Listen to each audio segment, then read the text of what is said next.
اهلا بيكم في فيديو جديد وحلقه جديده. انا سلوى عبد، ووردبريس ديفلوبر، وهقول لك النهارده ازاي تقدر تجيب عملاء على موقع ووردبريس. ويلا بينا.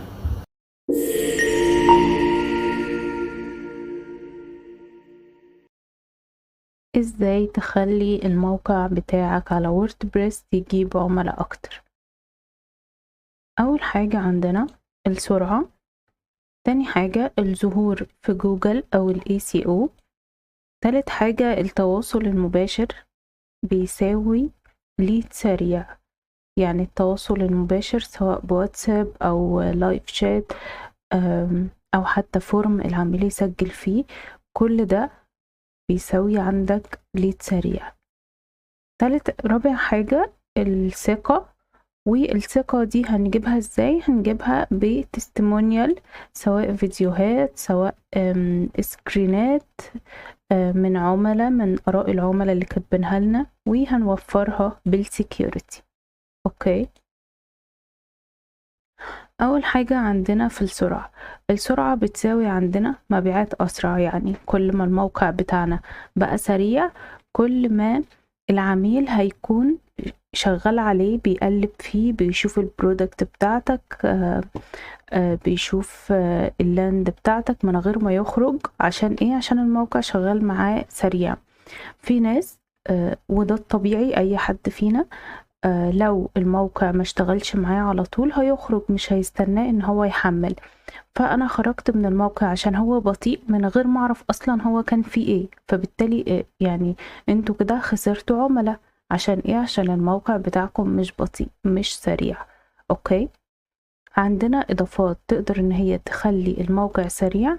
عندنا لايت سبيد كاش، وعندنا دبليو بي روكيت، وطبعا نهتم بالصور اللي احنا بنضيفها على الموقع بتاعنا، نخليها كلها ويبي، عشان يعني كل لما بنجمع صور اكتر على الموقع، كل ده بيعمل لود وحمل زيادة على الموقع. اوكي،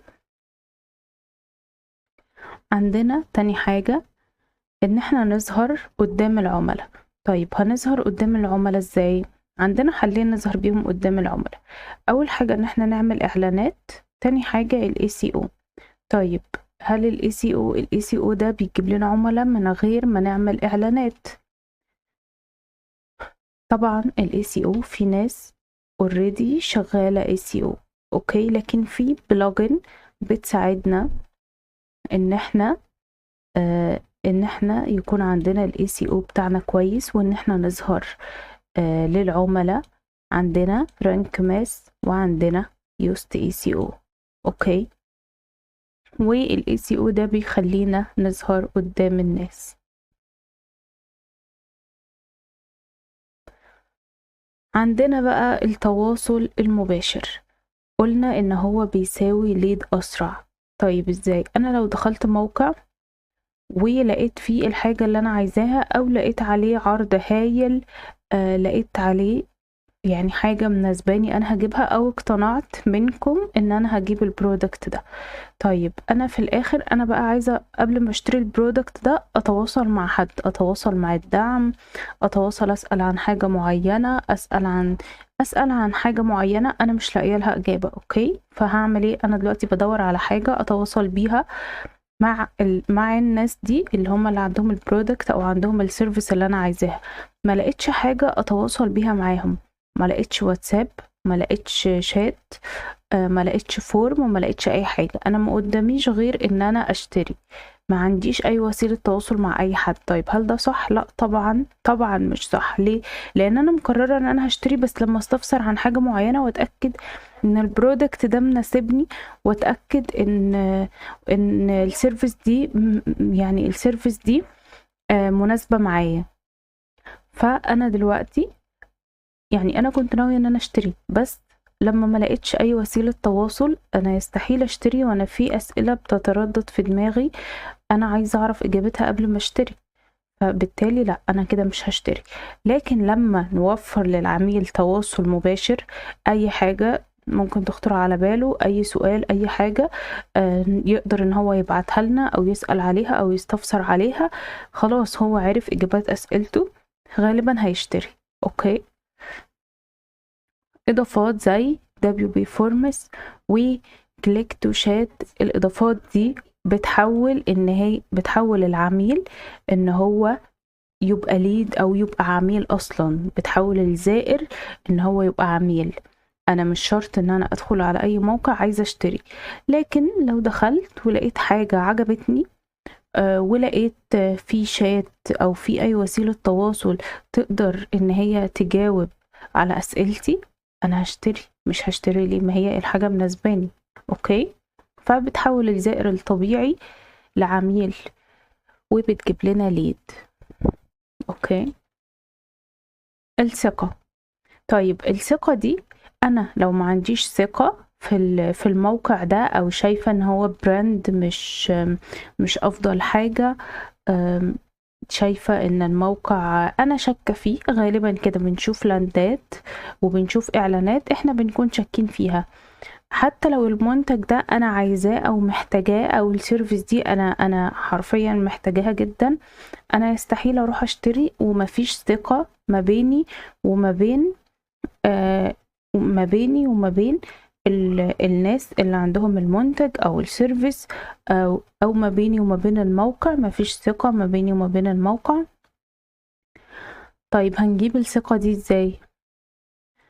طبعا ما ينفعش الموقع ما يبقاش عليه SSL. ليه؟ انا دلوقتي لو جيت ادخل موقع وقال لي الموقع ده خطير جدا اخرج منه فورا، هخرج منه فورا طبعا. هل هفكر واقول لا دول عشان مش عاملين ال SSL وكده، ولا الهوا ولا هيفرق لي؟ كل الناس كده. اوكي، فلما يجي لاي حد اشعار ان هو يخوفه من الموقع بتاعك ان هو يدخل، ده بسبب ايه؟ ده بسبب ال SSL. ثبت ال SSL عشان يكون في ثقة، يكون اي حد يجي يدخل الموقع بتاعك تكون الدنيا سهلة معاه، ما يجيلوش اي نوتيفيكيشن يقول له اخرج فورا الموقع ده مش امن. اوكي، طيب ايه تاني هيزود الثقة بتاعتنا؟ انا دلوقتي لو في برودكت عجبني وعايزة اجيبه، بس انا عايزة اشوف ريفيو او عايزة اشوف رأي ناس جربت المنتج ده بجد، فهفضل اقلب كده شوية على الموقع، هلاقي سيكشن اسمه تستمونيال. التستمونيال ده فيه اراء ناس جربوا المنتج ده او السيرفيس دي بجد، مثلا عاملين ريفيوهات فيديو، عاملين ريفيوهات ان هما مصورين المنتج بعد ما وصل لهم وبيشكروا فيه مثلا. هي دي التستمونيال، ان انا احط حاجات بتثبت، احط اثباتات بتثبت ان فعلا المنتج بتاعي كويس، فعلا الخدمة كويسة، فعلا التعامل كان كويس، فعلا المنتج ده او الخدمة دي تستحق ان هي يدفع فيها فلوس، مش اي حاجة كده وخلاص. اوكي، ده نمبر 1. نمبر 2، ان احنا يكون عندنا اضافة للحماية بتحمي الموقع بتاعنا. ما ينفعش ان انا يكون عندي موقع ومش عامل او مش حاطط عليه اضافة للحماية او مش مأمنه حتى،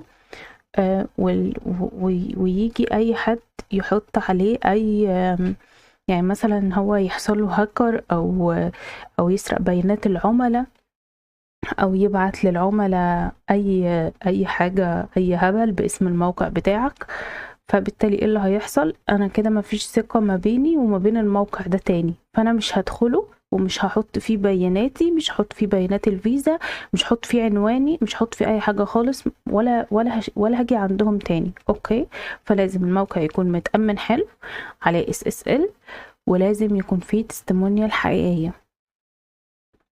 وبس كده احنا وصلنا لنهاية الفيديو. لو عجبك الحلقة ما تنساش تعمل لايك واشتراك وفعل الجرس عشان يوصلك كل جديد، والسلام عليكم.